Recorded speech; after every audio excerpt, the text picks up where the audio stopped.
Update time, everybody. How's everybody doing?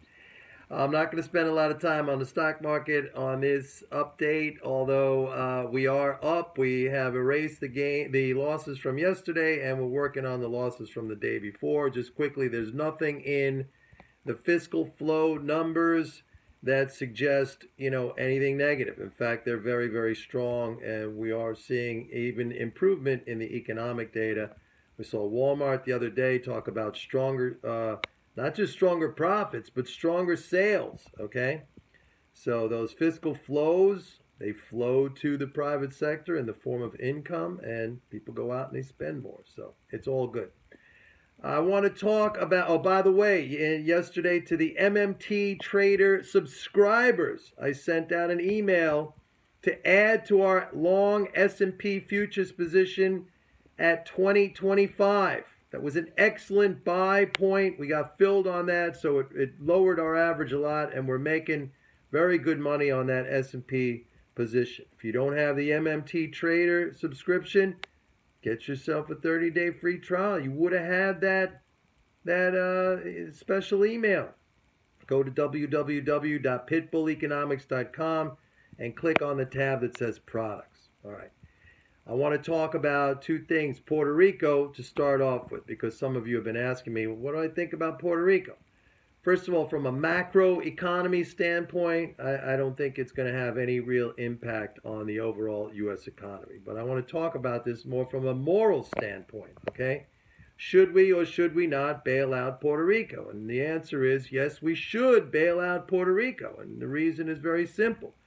When the federal government incentivizes you through tax incentives to go put your money in Puerto Rico, when they create tax-free municipal bonds where you don't have to pay local, state, and federal taxes, it's literally telling you, go put your money in Puerto Rico. They're incentivizing you to do it. They're telling you, go invest in Puerto Rico. So then when Puerto Rico blows up and they say, what'd you go do that for? You can't do that. That's ludicrous. All right? That's immoral. All right? You have to bail out Puerto Rico. Look, we bailed out General Motors. And by the way, just full disclosure, I was for the bailout of General Motors. But the bailout of, there's infinite more reasons to bail out Puerto Rico than to bail out General Motors. The federal government never told you to go invest in General Motors. If you did and the company went bankrupt, that's your problem, but we bailed them out. But in this case, the government literally incentivized you, handed you money, some money, to go invest in Puerto Rico, so they can't say, what'd you go do that for? I mean, that's like, we have FDIC bank deposit insurance. The government literally tells you, go put your money in a commercial bank. We're protecting you. Go do it. So you do it. Then do they allow a bank run and say, what'd you go do that for? No. That's why we have a Fed. Although in the case of Wachovia back in the financial crash, they did let it go under for liquidity reasons. It had nothing to do with solvency, which at the time I just thought that was unbelievable. It was outrageous.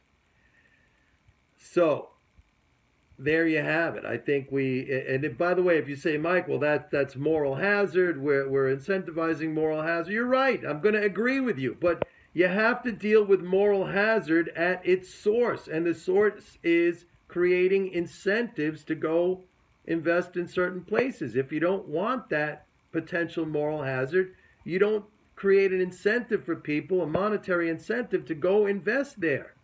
That's it. Stop it at the source. You don't give tax-free. If you're going to give tax-free, it's literally handing people money to go invest in a place. And then when it blows up, if you just stand there and say, what did you do that for? That is wrong, okay? That's a kind of fraud. All right, enough about that.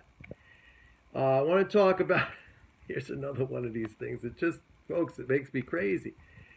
Maybe you've heard of this guy, Scott Minerd. I don't know, maybe you've read some stuff on my blog. I hate to pick on these guys, but I have to.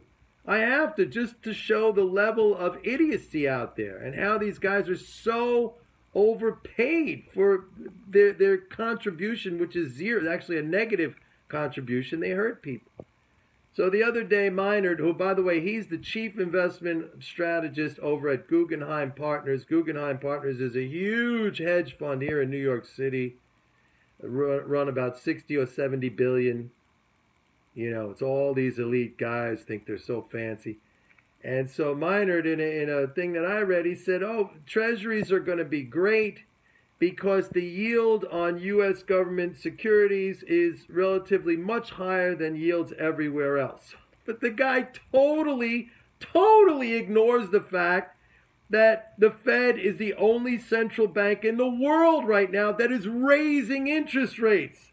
And that's death for treasuries, especially at the beginning of an interest rate cycle going up. Doesn't understand. Completely just says, oh, well, the rates here are a little bit higher than elsewhere, so yeah, go put your...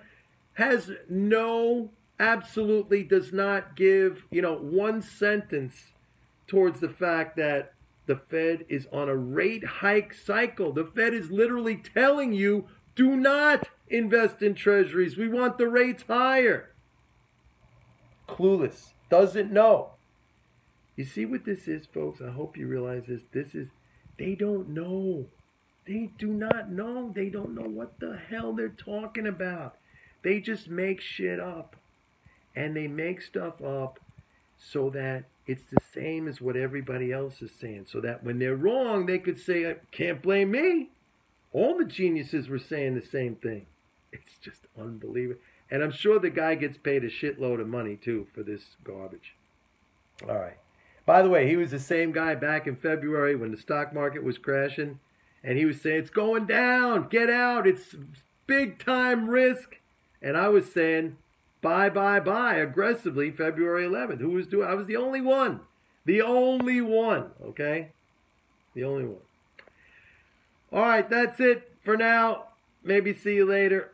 Have a great day. Bye.